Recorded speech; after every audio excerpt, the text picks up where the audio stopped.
Jika kamu tahu orang yang kamu mintai pertolongan ternyata tidak benar-benar faham apa yang kamu inginkan dan butuhkan, apakah kamu tetap akan meminta bantuan kepadanya? Tentu tidak, ya kan? Kita cenderung datang kepada orang yang mengerti, yang memahami, yang tahu apa yang sedang kita hadapi.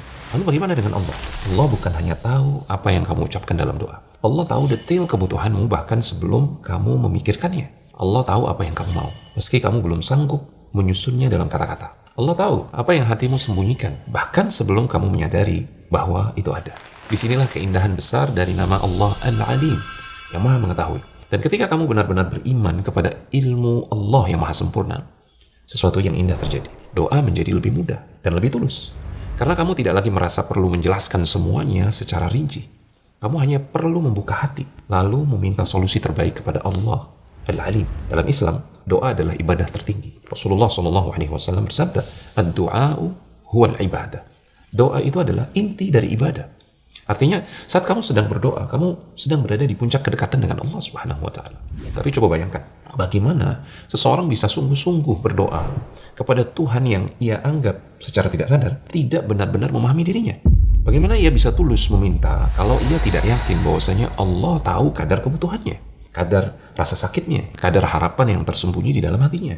Karena itulah, para ulama mengajarkan bahwa langkah pertama menuju doa yang ikhlas dan ibadah yang benar adalah meyakini bahwasanya Allah tahu segalanya tentang dirimu.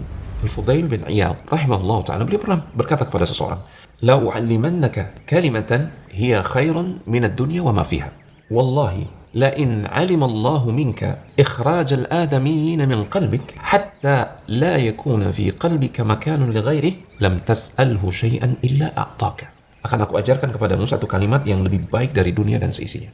Demi Allah, jika Allah mengetahui bahwa dalam hatimu tidak ada tempat bagi siapapun selain Dia, maka tidaklah engkau meminta apapun juga kepada Allah, melainkan Dia pasti akan memberikan. Kalimat ini sangat dalam. Ia mengajarkan bahwasanya kekuatan doa bukan hanya pada panjangnya kata-kata, bukan pada pilihan bahasa yang indah, bukan pada suara yang bergetar. Kekuatan doa terletak pada hati yang yakin bahwasanya Allah itu tahu. Jika Allah tahu bahwa hatimu hanya berharap kepadanya, maka pintu langit terbuka luas. Jika Allah tahu bahwa tawakalmu murni, maka setiap permohonanmu pasti memiliki tempat di sisinya. Jika Allah tahu bahwa penghambaanmu jujur, maka tidak ada doa yang sia-sia. Maka sebelum memanjangkan doa, sebelum memilih kata-kata yang indah dalam doa, sebelum meminta banyak hal, kukuhkan dulu keyakinanmu bahwasanya Allah mengetahui seluruh isi hatimu. Setelah itu, bersihkan hatimu dari semua noda yang diketahui Allah. Karena disitulah letak awal dari doa yang paling didengar, paling murni, dan paling dekat dengan jawaban.